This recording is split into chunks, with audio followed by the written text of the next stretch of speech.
Jay Shaw. Hello. Hey, how you doing? Hey, how are you?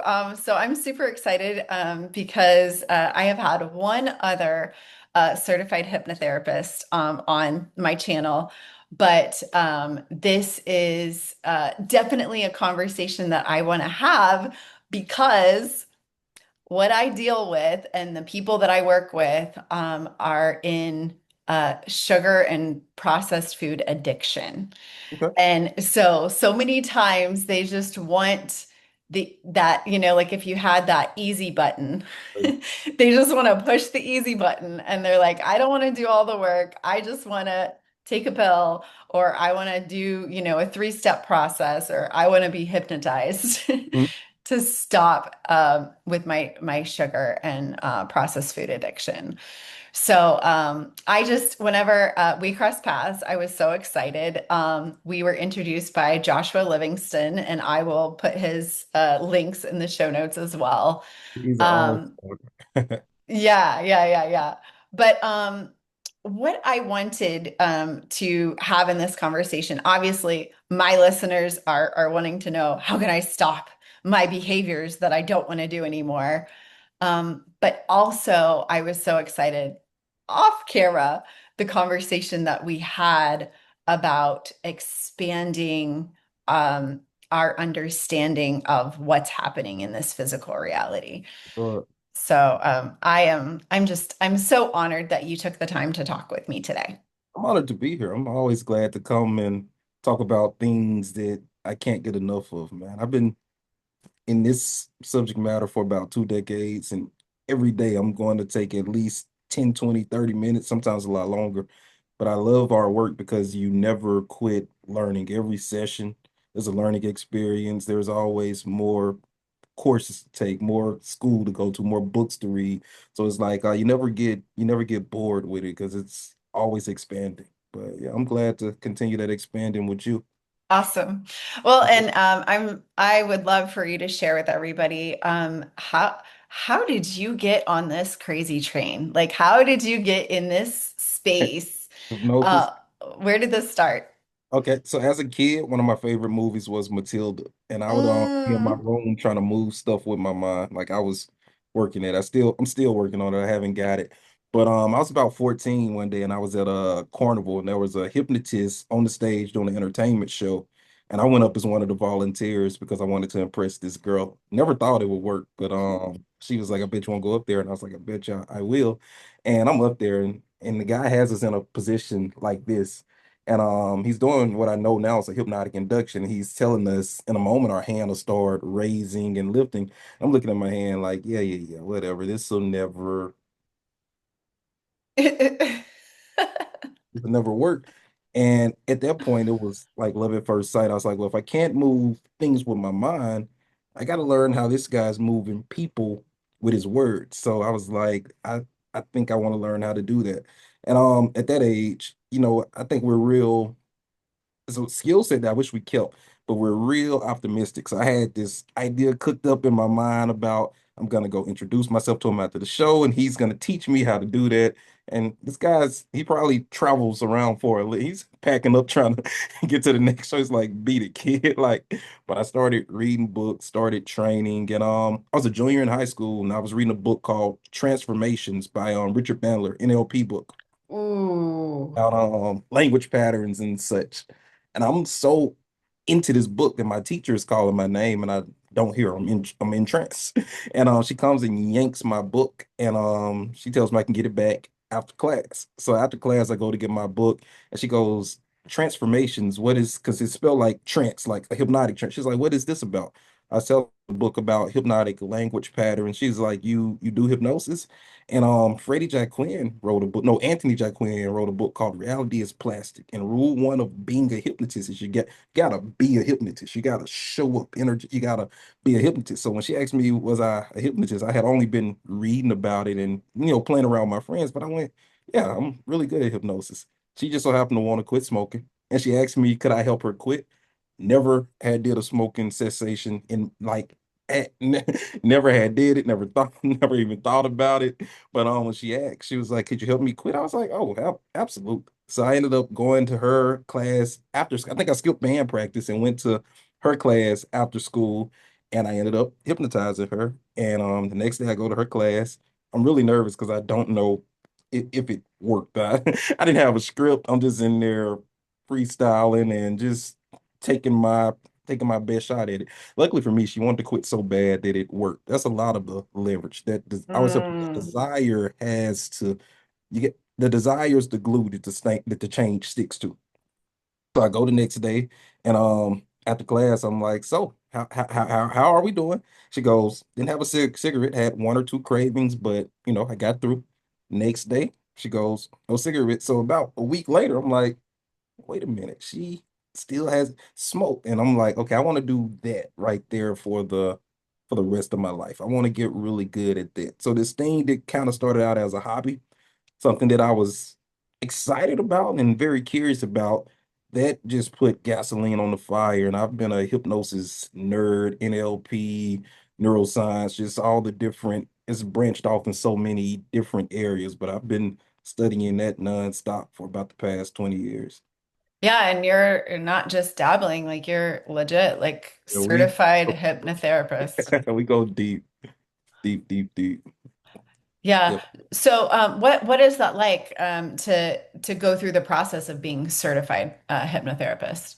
So it depends on what state you're in.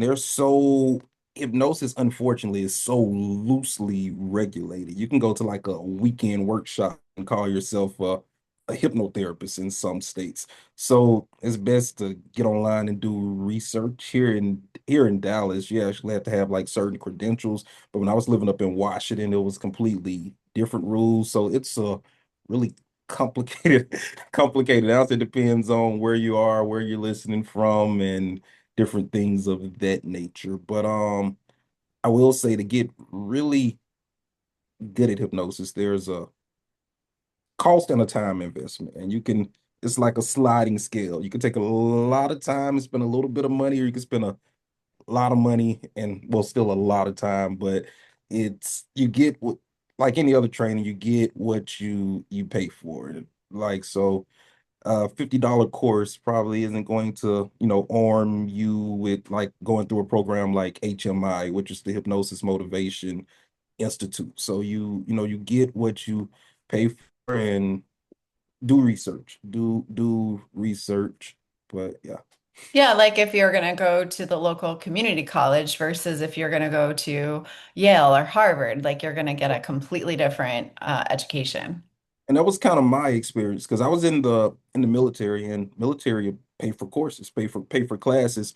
So as I was looking for a curriculum, I couldn't find a hypnosis curriculum to take. So I'm just kind of built my own curriculum.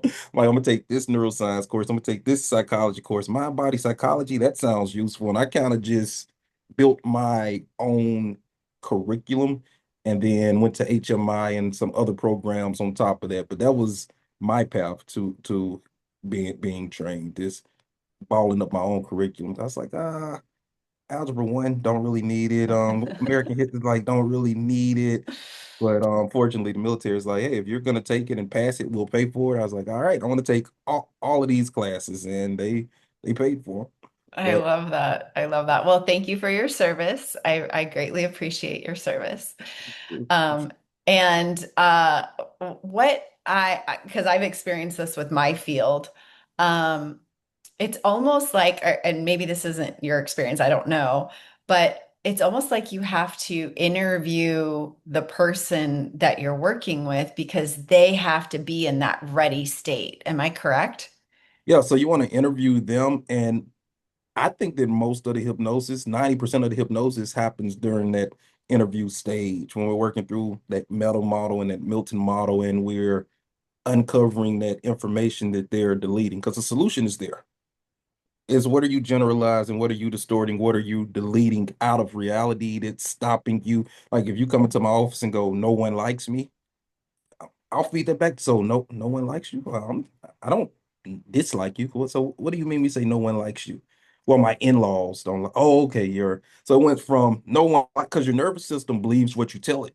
So if you're telling your nervous system no one likes me, you're having this internal feeling as if no one likes you. But when we take that from no one likes me to my husband's family doesn't like me, still uncomfortable, but not nearly as uncomfortable as no one likes me, then we narrow that down to your mother-in-law specifically, and we keep digging and getting more information. What, do you have a son? Are you like how and we start to just because if it comes out of my mouth they may hear it. So my one of my biggest jobs in sessions is to ask really good questions to get things that you might haven't considered to pass through your neurology and sit back and watch you have your own aha moments. Then we use the you're getting sleepy and put you in the big black recliner to tie it all together. But the work is what are you deleting? Like you might ask a smoker, what's the longest you can go without a cigarette?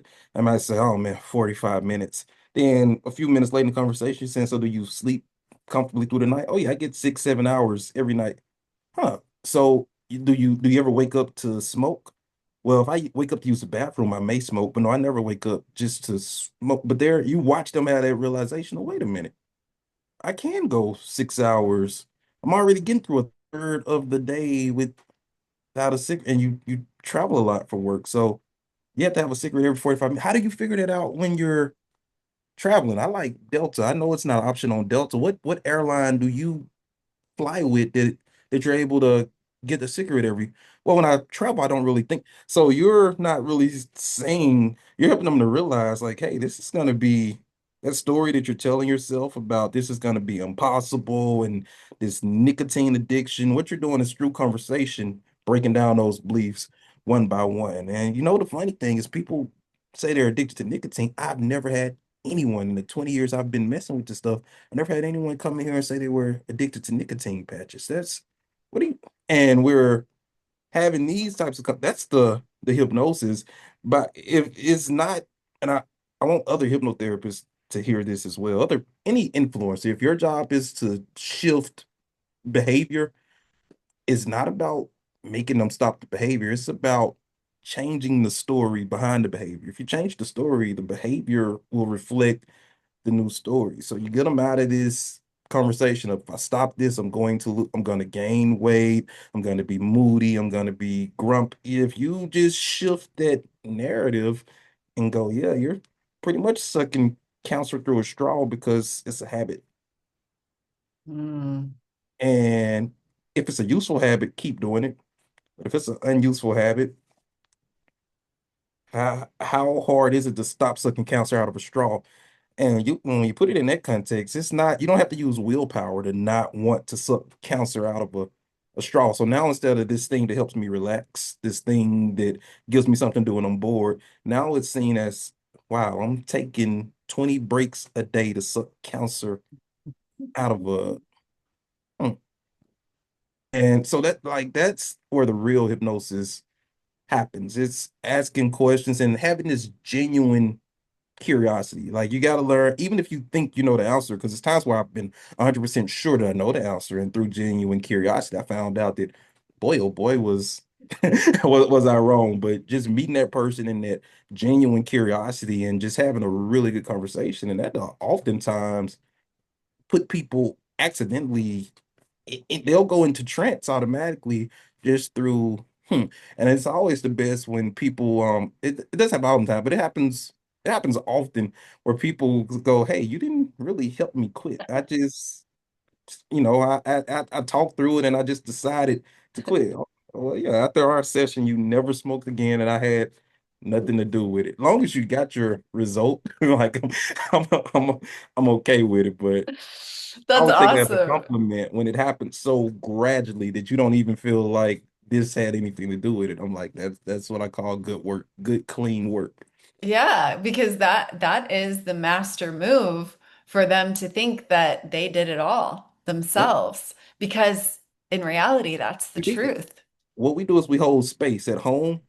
It's when it gets uncomfortable, it's so easy to pick up Instagram, TikTok, YouTube. But I charged you money and we're going to sit here for 2 hours. And if you pick up TikTok and start scrolling while I'm talking, that's rude. Like that that's so like TikTok isn't a option when we're so you'll be surprised what you can handle if you shut off distraction for 2 hours with a well-defined outcome. You gotta have a well-defined goal. But yeah, Yeah, and I like how you really were on saying, subjects that I'm passionate about. So I no, gotta I love it. Let's go. Like, let's go. I love how you said that the solution's already there.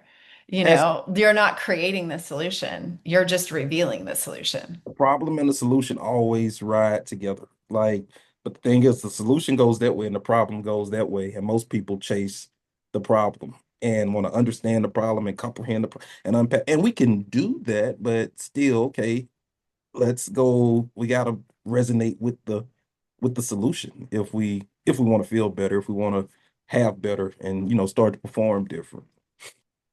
Absolutely, absolutely. And I might just be projecting a little bit on my own, but I have my master's in clinical counseling, Mhm. and I realized that what I'm doing is outside of the box of the mental health field. So I said, forget the letters behind my name, call me a coach. Coach And Jay, I love coaching. yeah, so I've been coaching for 6 years now. And it is so interesting to me to sit back and witness the way that people treat me differently when I was a therapist versus whenever I'm just a coach. Sure. And I was grateful because it kind of helped me like get rid of my ego. But have you had that experience whenever people respect your field or disrespect your field? So the last, I don't know what happened in the last like 5 years or so, but has it even been five, maybe closer to three. It's been constant invitations to come sit at tables that 10 years ago they would have laughed me out of the room. Here as of late, I don't know if it's like, guys like Joe Dispenza and these different guys that are You're really kidding. I'm wearing it. That's what I'm wearing right now. But yeah, you got these guys that are at the leading edge. Because I always tell people I'm interested in neuroscience, but I'm not a neuroscientist. And what I found out is it's getting too good at like neuroscience and these things makes it harder for me to do my job because I'm learning a lot of the limitation. Well, when I don't know that it was a limit there in the first place, it's so easy to bypass it. So there's lots of things that I've known for years that if you go, well, scientifically, how does that happen? I'm like, I don't know. But guys like Joe Dispenza are doing the work and he's graphing it and he's showing it. We talking about Dr. Joe. I got some of his books right here, and I got all of them over there on the shelf. But I was thumbing through You Are the Placebo the other day. But That's ironic because I literally this t-shirt is from Dallas. I went oh, to you did the week Dallas. long retreat here? Oh, I okay, did gotcha, in gotcha. Dallas. That's so funny. I love the synchronicity. Go ahead. But 2 or 3 times a month, I'm getting like calls and emails from PhDs. I'm being invited to case conferences, and I'm showing up with the baseball cap and the t-shirt. And people who are way smarter than me are taking notes and asking questions. We're getting a lot of like MFTs and different people sending couples over and having us to help like release things. So man, the last 3 years we've been really welcomed and but I can definitely remember getting into this early on, like snarks and smart comments. But I'm also wondering how much of that was my own stuff that I was carrying Mm. and me projecting, oh man, this doctor isn't going to take me serious. And a few years ago, I just stopped caring. Got I got this big book of evidence that this stuff works. I got hundreds of clients with results. So kind of working on myself and I guess around the same time that the welcoming started happening is around the same time I decided I could care less how other people received it. And so, yeah, I guess I got to take ownership of that, that not being welcomed in communities. Because these days, the phone won't stop ringing, the emails won't stop coming, and lots of opportunity is there. It was there years ago, but it was my generalizations, distortions, and deletings getting in the way and stopping me from seeing them. But that answer your question? I don't even remember what the Yeah. Yeah, question no, it did was. it did because like you said, you walked into the room with doctors and it's not that the way they treated you changed, it's that you're needing that Yeah, changed. You're just like, I don't care. Like I know who I I'll am. take I it. know. Yeah. Yep, but it feels good. And we talk a lot about like manifesting and turning thoughts into things on TikTok. And it it always feels good when you can see the stuff that you talk about and teach and use with your clients in person. Like 2 or 3 weeks ago, I can't remember the name of the company, but they recognized me as the number one hypnotherapist in Dallas. And sitting there, it was like a brief like excitement, but it was followed by, not in an arrogant way, but it was followed by like a already knew that. Like I'm Ah, I like I'm love it. happy that you guys caught up, but I Yep.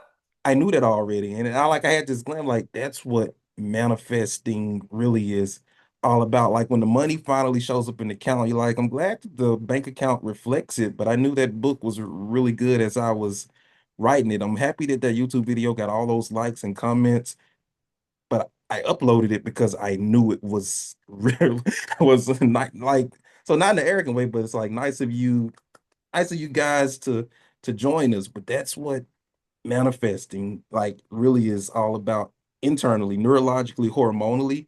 It's already it's already happened, and we're just waiting on the 3D to catch up. And then the 3D is it's the field of time. Like so things take time in the 3D. So when you just stay there and it finally catches up, it's a beautiful feeling. But if it's already prime, it's like I'm already there. It's you feel it, you're excited, but it's kind of like, yeah, I knew that. I knew that was gonna happen. And yeah, but Yeah, because honestly, like if anybody was in the position of continuously looking at, they haven't acknowledged me that I'm the top 100 hypnotherapist in Dallas or the top 50 or the top 20 all you're doing is just pushing that away sure. instead of going, I am. So I, I know that my environment is going to reflect that at some point.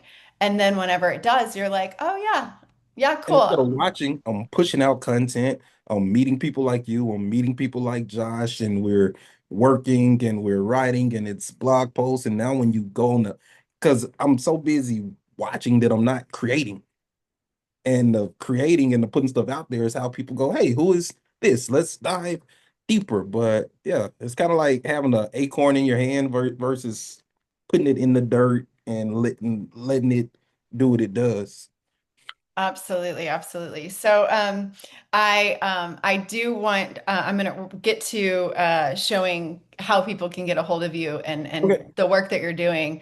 But what I love about your system and the way that you operate is we can get like really up here and really spiritual and really woo-woo. But if we can't pull it through into the 3D and into reality, then what's the freaking point? And Talking so I vanity. love this. Do what? Says talking points and vanity at that point. So I love the structure that you bring with the five C's. Oh yeah. So I'm going to pull that up and I just want you to go over the five C's really quick. Okay. Well, wait, I think I'm going to pull that up. Is it on here? Uh I haven't been on here since I built it. But I I think just had I it. think there I think there's somewhere on here. If not on this page, maybe the about page. But I know we talk about them somewhere on the site, either about or services. Oh, they're at the top of that YouTube page, like a little There that it that is. there's up there. Okay, so I knew clarity. I saw it somewhere. I tell you quickly how I came up with the five C's. 6, 7 years ago, I started getting jealous of my clients. I can admit it now. At the time, I was like, it's not jealousy, but I started getting jealous of my clients. I was going through a divorce and I was making decent money, but I didn't feel like the flow of money matched the work and passion that had been poured into it. And I was seeing people who I felt like knew less than me doing more than me. Mm. And it was started getting really annoying because I was like, wait a minute, that's that guy. It's he's calling me asking me for advice, but his following is bigger than mine. And I started to reverse engineer what I was doing with my clients. Like, wait a minute, if I could turn a non-smoker, I mean a smoker into a non-smoker in an hour, if I can help somebody lose 100, if I could do all of this stuff, my life should be more. But I didn't know what the more was. And that's what clarity is about. But I started looking at sessions and playing back sessions, and I began to understand that I always did 5 things, always in a specific order, no matter what the presenting issue was. And that's where the 5 C's came from. The 5 C's used to be the 4 C's. Calibration wasn't one of the original C's, but I realized that there was something between clarity and confidence. And that's what we begin to call calibration. But we'll go through each one by one. So clarity is the foundation. You have to know what you want. Most people, when we first start working, they don't know what they want. They know what they don't want, and they Oh, you come. have to do the Uber example. Oh yeah. So imagine if That's you my were, yeah, favorite. imagine if you're an Uber driver and you pick someone up and you say where to, and they say, "Don't take me to the mall. I hate the mall. Too expensive. I'm not paying $300 for one pair of shoes. Who pays $150 for you go to the mall? You're stupid. I can't believe you go to. I would never. I haven't been to the mall since 2018. I hate the mall." And you're like, okay, but where do you want to go? And you know another place I don't like? I don't like the post office. I like why do we have UPS, we have FedEx. Why do we need the post office? It's just wasting. Where do you want to go? And that's a lot of people in their self-development journey. I meet so many entrepreneurs that started a business based on I hate my boss. Like, Mm. okay, Mm. cool. What do you want? So clarity is about figuring out what you want. And I always tell my clients, don't confuse what you want with a checklist of things that you have to do to get it. Like if Oh. someone comes in here and goes, "Hey, I really want to quit smoking." I'm gonna say, "Great. What do you want?" I said, "I just told you I want to quit smoking." No, that's what you think you got to do to get what you want. What do you want? Well, my doctor said, I don't care what your doctor said. My wife said, I don't care what do you want. And we're going to keep digging until they say something like, Jay, I got a 3-year-old daughter. She's beautiful. One day my baby girl's going to get married and I want to be there to walk her down the aisle. I just can't imagine not being there to see my baby girl and hand my baby girl. Now that's all the leverage that I need. Oh, is my work just got so easy because the pleasure of seeing your daughter being like handed off at her wedding far outweighs any emotional benefit of a counselor stick. So that without that clarity, there's nothing to calibrate to. There's nothing to become confident in. Competence is impossible, and you will continue to consistently smoke. You'll run the 5 C's, but just not in a very purposeful way. But once we get that clarity, and I know what you really want, you don't want to lose weight. You want to look good naked. You want extra stamina for adult activities. Your subconscious mind doesn't care about your A1C, your blood glucose. The subconscious mind doesn't care about logic, reason, and analysis, feeling and emotion. So my first order of business is always to get clear about what feeling are you after.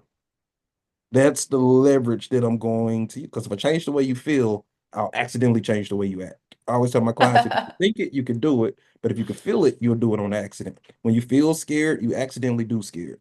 But anyway, we got to move to the rest of these. So after we get clear about what we want, our second step is calibration. Yeah, what's that? Calib every affirmation tool that you use is calibration. Affirmations, calibration. Vision board is calibration. Hypnosis, sitting over there in the magic chair, that's calibration. I always tell my clients if it doesn't change the way you feel, it's not going to change the way you act. If the affirmation is changing the way you feel, keep doing it. If it's not changing the way you feel, throw it away. But I'm also always, so we almost broke Clubhouse one time because I did a room called Doing Affirmations is Stupid. And all of the gurus and the spiritual teachers and everybody lined up to come from my head.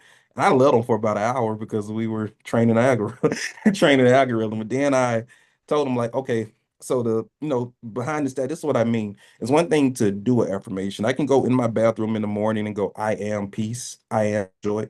But then I get dressed, go to work, and in traffic, I be frustrated, I be annoyed, I be not having enough money. You can't do the affirmation. You gotta become like if you watch old videos of Muhammad Ali, how he did I flow like a butterfly. So he didn't just say I'm fast. He had metaphor, he had simile, he got his whole body. I'm so fast. Last night I cut off the light and I was in bed before the room was even dark. Like that's your nervous system has no problem lacking on the nervous system is like, wow, that's I didn't even know I was that fast. I'm faster than I thought I was. And that's what calibration is about. Calibration is about grabbing the emotion, getting the endocrine system, getting the nervous system to play in the emotion now. And that's through affirmations, that's through vision boards, that's through visualization, whatever tool works for you. But just understand it's not the tool that does the work. It's you sitting in the feeling. And when the tool starts to feel like a chore, it's time to take a break and come back to it later. But calibration is about putting your attention on it and feeling it. When you calibrate to a funny movie, you laugh on accident. When you calibrate to a scary movie, you get scared on accident. If you get clear about what you want and just start focusing on it, paying attention to it, you'll accidentally put your shoulders back, put your chest out, put your chin up. What we oftentimes see people do, I said I was giving a quick spiel, but these are my babies, and It's so good. I love It's talking about them. good. But oftentimes, what we'll see people do is they get clear about what they don't want. I got to give a speech. I don't want to screw this up. I don't want to forget my lines. I don't want them to laugh at me. Okay, that so we're clear about what we don't want, then we get in our imagination and we start calibrating to what we don't want. We're creating these subconscious images of people throwing tomatoes at you. I've done a lot of speeches. I've seen a lot of speeches. I haven't saw not one tomato through at anybody, but we go in our imagination and we do these things. In fact, when I watch a speech, I want the presenter to be good because I got to sit here. Like so Mm. I'm on your side. I want you to win. But so usually what people do is they get clear about what they don't want and they calibrate to what they don't want. But Ooh. so people are already running the five C's. We just got to start running them on purpose. Look at what I don't want and say, well, what would I rather have? That's the clarity. Calibrate to that. And you keep calibrating until you accidentally become confident. It's Mm. funny. Step three is just when you start to do step two on accident. Confidence is when you calibrate without using willpower. But even when you get to the point of confidence, it doesn't mean keep calibrating because the confidence is going to take hits every day. So you got to keep calibrating to keep the tank full. But confidence is a beautiful place because when I'm clear, calibrated, and confident, I don't care what they say on the news. I'm not calibrated to the news. I'm calibrated to my goals. When I'm streaming, sometimes it's so weird. Sometimes I'll stream, I have 250 people in the room. Another time I might stream and it's seven people in the room. But because I'm clear, calibrated, and confident, I don't need the number to look a certain way. I don't care if it's one person in the room. They're finna get this version of me because I'm clear, calibrated, and confident. If my mom doesn't believe in it or think it's a good idea, when I'm clear, uncalibrated, and unconfident, I need mom to clap and cheer and say, "Yay, I'm so proud of you." When I'm clear, calibrated, and confident, hey, I love you and there's nothing you can do about it. I'm going forth with this. If my partner isn't as excited about it as I am, love you dearly, but because I'm clear, calibrated, and confident, I don't need you to behave a certain way for me to pour my all into this. And then that's where we get to step four, which is competence. That's where we Mm. start doing. Step four is step one. Most people start doing from an unclear, uncalibrated, unconfident place, and they wonder why it's not working. I work with a lot of entrepreneurs, and I can always look at a website and I can tell when you built this website from unclear, uncalibration, from an unclear, uncalibrated, unconfident spot. I'm a third of the way through the website, and I don't know if you are a financial advisor. I don't know if you are a motivational speaker. I'm confused. Do you sell insurance? Like, You're unclear, uncalibrated, and unconfident. And a lot of times we will find really good excuses for why it's not working, but at the heart of it is unclear, uncal. I can't tell how many times when I went to this networking event, but I'm a woman. They weren't taking me serious, or I'm from a certain race, or they listen. If you show up clear, calibrated, and confident, I don't care if you're green with purple hair. People are going to want to hang out with you, want to do business with you, want to date you, want to take you out to lunch, want to pick your brain if you're clear, calibrated, and confident. And this is what I think really started to happen when people started inviting me to certain tables. I got so clear, calibrated, and confident that it didn't matter. It's like I want to work with. I show up to my office every day dressed really similar to this.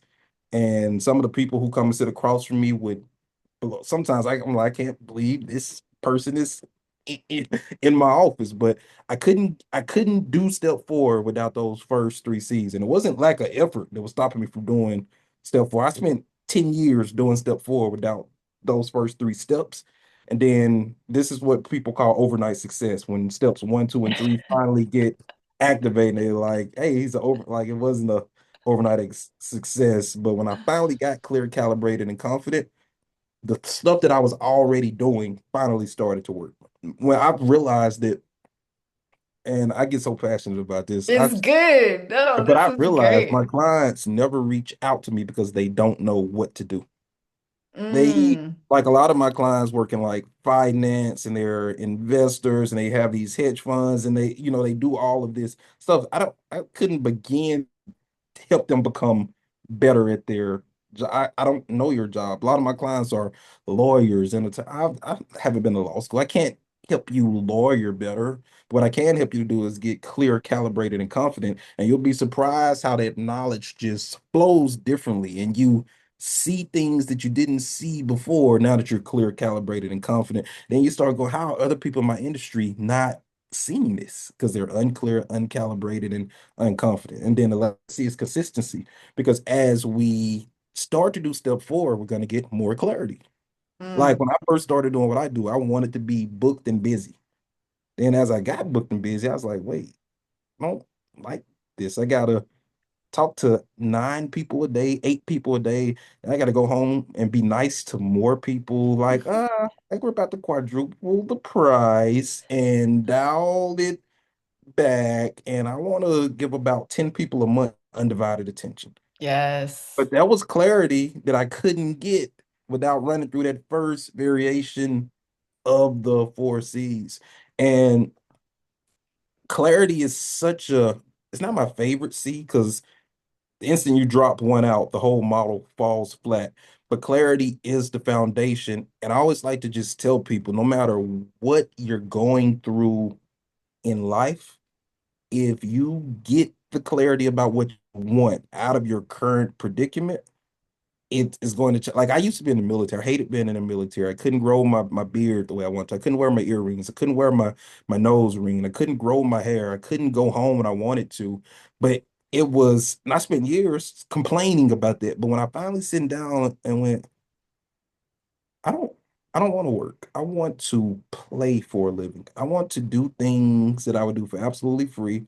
I don't want people telling me what to do just because they got here before me. I don't want my paycheck connected to my stripes on my shoulder. I want my money connected to my passion. I want to live wherever I want to live. I want to be my own boss. I want to get paid to talk to people about the things I'm reading in these books. I want to get paid to teach people about hypnosis. As I started getting the clarity, but there was clarity that I couldn't get without this first having this feeling of I don't like this. Mm. So like it's a very sweet spot when you first start realizing what you don't like. And if you use it correctly, that's where you get the clarity about what you would rather have and you run the rest of those C's. And by the time you run those first three C's, it's like your body steps into this auto like the logos and the ideas and the books and like everything that's like I don't even want to say I'm creating it because it's more like I'm discovering it. It's like it's already there. And now that I'm clear, calibrated, and confident, It's like, oh, somebody should write about this. Well, I'm somebody. So, oh, somebody should talk about this. Well, I'm somebody, and it's more like a download than a. I can't tell you the last time I like sat down. Was like, let me work on content. It's like, I want to remind people they could be, do, and have anything they desire. I want to remind people that their only limit in life is their own imagination. If they could think it, they can do it. And sitting in that energy, if somebody like when people reach out to me to like give talks and stuff, my process for giving a talk is how do you want your employee, how do you want your team to leave the talk feeling? And Mm, they'll reply to that email. I get in a light meditative state and I sit in the feeling that they want their people to leave feeling, and I usually come up with two or three bullet points as I don't want to come up with the bullet points from outside of that feeling. I want to get in that ceiling and give birth to the bullet points. And then I get those two or three bullet points, and now I'm getting on stage, clear, calibrated, and confident with three bullet points, and we let it rip. And I've given some of my best talks, coming up with some amazing metaphors, and just sometimes I'm listening, I'm like, wow, that was good. I hope somebody got that. I like, because it's not like me pulling from just me, like I'm pulling from my knowledge and my information, but it's like you get clear, calibrated, and confident. It's like you plug into all there is, and it's it just starts to flow. And that's you should be doing it in your business. You should be doing it in your relationship. You should be doing it in your fitness routine. You should be doing it as you parent your children. Like if I'm doing this interview with you and my son's teacher calls, and the first time I forwarded, and she calls right back, and I go, hold on, I'm sorry, got to take this. And I go, yeah, she goes, Mr. Shaw, Raphael is just such and such today. I don't know what's gotten into him. This is not like him. When I get home to like talk to Ralph, if I don't take time to get clear, calibrated, and confident, and I just go in and start talking to him, I'm finna have a 30-minute talk with my son about how he interrupted me on your podcast. And I'm about to put a bunch of adult problems on a 12-year-old boy. Like there's definitely a talk that needs to be had, but I'm calibrated to the frustration of I'm out here working, I'm out here networking, I'm out here talking about things, and I'm really out here playing, but it's all connected. But without if I don't take time to get clear, get calibrated, and get confident, what do I want? I want my son to respect his teachers. I want him to understand that he doesn't have to be a clown to fit in. He could be himself, and that your getting your education is way more important than making your friends laugh. I want him to understand that nobody's saying that you can't play, but there's a time and place for that called recess. I want him to understand that timing is everything. So before I even go talk to my son, I'm gonna get clear, calibrated, and confident. Then when I mm. go to step four, I'm going to accidentally say the right thing and leave. I'm gonna accidentally hypnotize him really, really well. If I'm having a problem with my partner and I get angry without realizing that something happened right before I got angry. I felt misunderstood. I felt like my opinion didn't matter. I felt like something was more important than me. I felt like if I don't get clear, calibrated, and confident, and I just jump to step forward and I start talking to my partner, we'll have a talk, but it won't be the talk that we need. But I use these five C's all day long in every area of my life.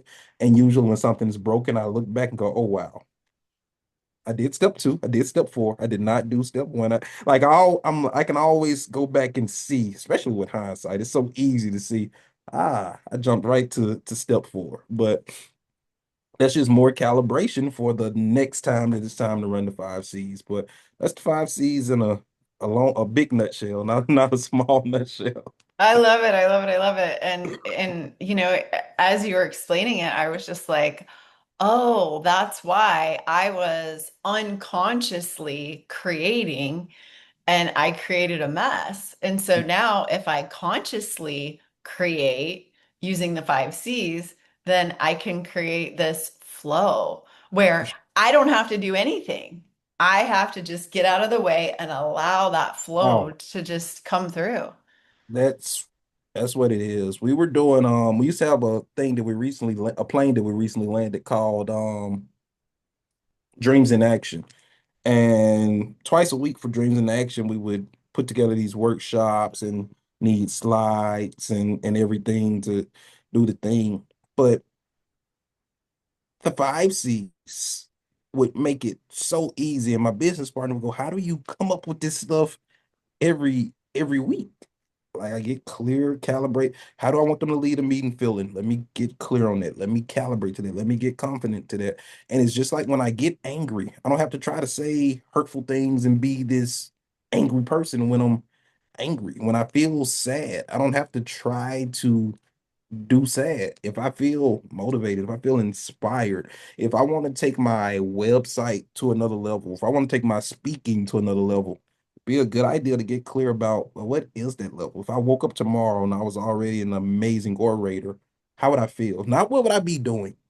The feeling has to proceed. How would I feel? I would feel sure of myself as I walked out on the stage. I would be like, wow, he's taking forever with this introduction. I'm ready to get out there.